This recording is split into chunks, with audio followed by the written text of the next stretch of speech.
On vient maintenant à cette déclaration de Jean-Michel Blanquer, il y a quelques jours, qui fait polémique. Il était interrogé sur la fameuse allocation de rentrée scolaire. Et une députée, Perrine Goulet, députée MoDem, propose de verser cette allocation sous la forme d'achat, de bons d'achat plus précisément, dans l'intérêt supérieur des familles. Et ce qu'a répondu le ministre de l'Éducation nationale, c'est que c'était à étudier car, selon lui, il y a des achats d'écrans plats qui sont plus importants au mois de septembre qu'à d'autres moments. C'est une façon de dire que l'argent versé pour l'allocation scolaire pourrait servir à bien d'autres choses qu'acheter des crayons et des stylos. Est-ce que c'est vrai ça? Fanny Wegscheider est avec nous pour vérifier tout cela. Fanny.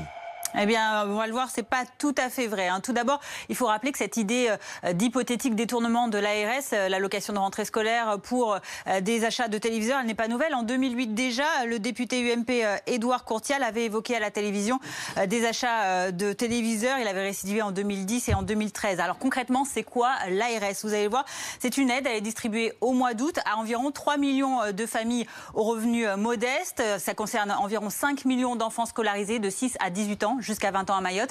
Et vous le voyez, ça dépend des revenus des parents, mais aussi de l'âge. Globalement, ça tourne autour de 400 €. Cette aide, est-ce qu'elle est effectivement détournée? Rien ne permet, vous allez le voir dans ces deux études, de l'attester formellement. Tout d'abord, la CAF, principale intéressée, puisque c'est elle qui verse cette ARS, dit dans sa dernière étude, de son dernier sondage auprès des allocataires en 2013, que 96% des familles qui bénéficient de cette ARS l'utilisent pour des fournitures scolaires. Près de 90% également de ces familles l'utilisent pour les vêtements, pour les enfants. Et on est très très loin pour les produits high-tech comme l'informatique par exemple, où on est à peine à 8% d'allocataires qui l'utilisent, cette ARS, dans ces circonstances. C'est un sondage déclaratif auprès d'un petit échantillon d'allocataires, mais d'autres données permettent également d'infirmer cette thèse du détournement de l'allocation de rentrée scolaire. Cette étude d'Idealo, leader des comparateurs de prix et de guides d'achat, qui en 2020 disait que les achats de téléviseurs, on était alors à l'époque de l'Euro de football,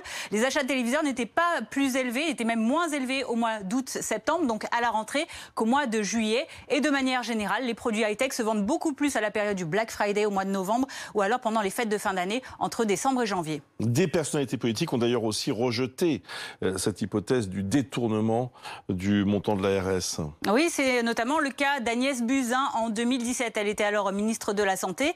Et au Sénat, pour répondre à Samia Ghali, elle déclarait ceci, je cite, « Aucune étude sérieuse ne prouve que l'ARS est effectivement utilisée par les familles à d'autres fins que les dépenses de rentrée scolaire et qu'une réforme du versement de l'ARS serait par ailleurs plus coûteuse en gestion et plus contraignante pour les familles, les commerçants et l'État. » Et peut-être un peu plus surprenant, Nadine Morano, déjà en 2010, soutenait la même thèse avec les mêmes arguments en disant que ce n'était pas nécessaire de réformer cette ARS en jugeant les abus très marginaux.